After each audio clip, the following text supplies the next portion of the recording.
Where your treasure is, there will your heart be also. God has given us unlimited treasures in His Word. Every time we open it, we can discover a new treasure or admire an old one.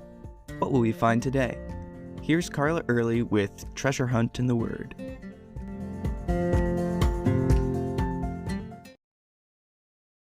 The summer before my 10th grade year, our English class's summer reading left me quite frustrated.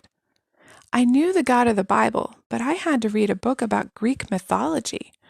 I couldn't understand why, if no one believed in these gods anymore, why would they be required reading in the public school?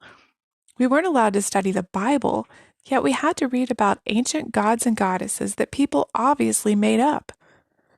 My mom assured me that Greek mythology knowledge was a cultural necessity, but still, the farther I got into the book, the more I thought, why would anyone want gods like this?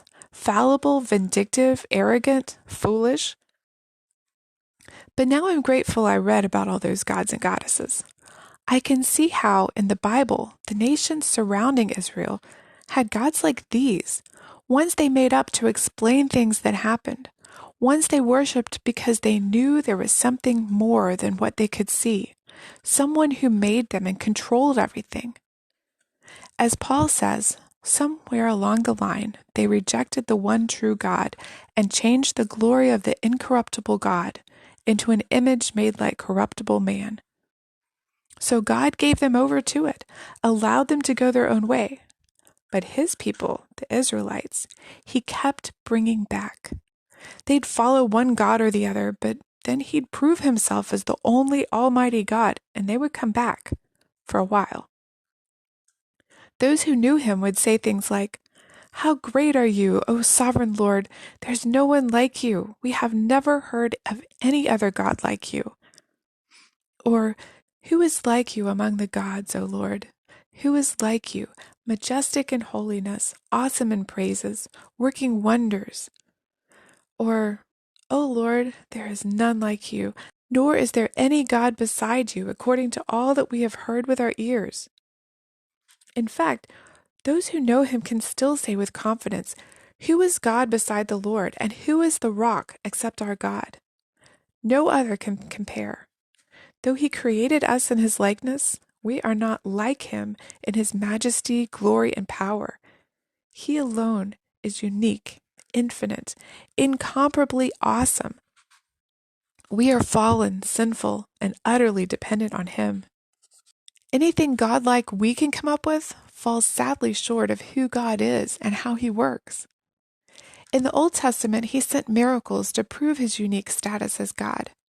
When He sent the plagues in Egypt, He says, "That you may know that there is no one like the Lord our God in all the earth." Before David killed Goliath, he announced that God would use him to have victory that day, that all the earth may know that there is a God in Israel, and that God is more powerful than you can imagine. And you know all those miracles Jesus did in the New Testament? Healing, multiplying food, walking on water, calming the storm. He did all of those things to prove that He is the same God of the Old Testament with the same power, the same unique status, even in the form of a man. Even His enemies pointed this out. They knew only God could forgive sins, yet Jesus forgave the sins of the paralytic, whose friends let him down from the rooftop. And then He healed him to prove His power. And the centurion on the cross, when he saw all that happened that day, he said, "Truly, this man was the Son of God." The thing was, with the mythology book, nowhere did those gods and goddesses ever say that they loved humankind, or want a personal relationship with each one, or offer to make them sons and daughters. They didn't claim to forgive sins, die for humans, or offer salvation. Our God is unique in that too.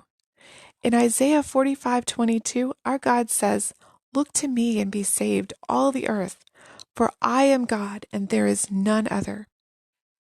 As Peter says in Acts 4:12, there is salvation in no one else. God has given no other name under heaven by which we must be saved. This is our God. Just the thought of who He is and how He claims us as His own should fill us with gratitude and joy today. You can contact us at treasurehuntintheword@gmail.com.